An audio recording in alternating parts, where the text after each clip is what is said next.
พบพ่อนวลละอเจ้างามหลายอายสุดแสนเสียดายก็ตัวอายนั่นเอาเมียก่อนตอนบ่มีเมียไปอยู่ใส่เดงามงอนเลองอินเสื่องซ้อนมาพ่องามงอนไอ้นี่เสียดายสิปาเมียไปเอาน้องสามไว้ก็บ่ได้ย่านไทยบ้านเพิ่นเว้าใส่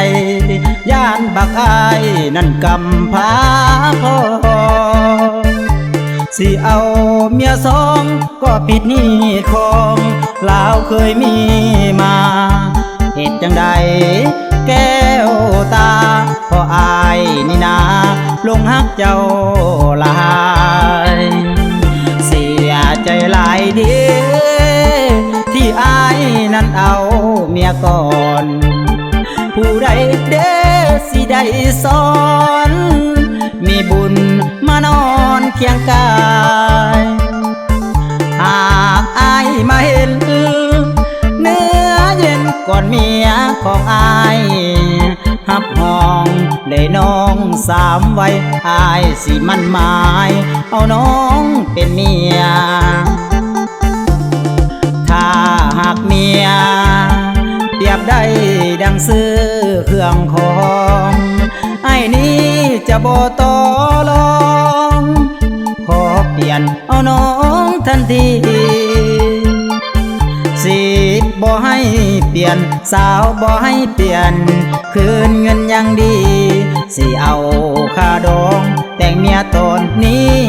มาขอคนดีคนที่อายหา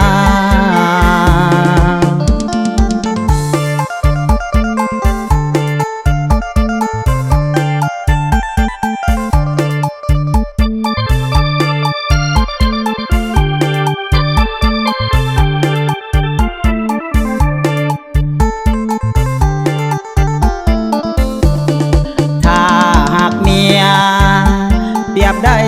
ดังซื้อเครื่องของไอ้นี้จะบ่ต่อรองขอเปลี่ยนเอาน้องทันทีสิบ่ให้เปลี่ยนสาวบ่ให้เปลี่ยนคืนเงินยังดีสิเอาค่าดองแต่งเมียตอนนี้มาขอคนดีคนที่อายหา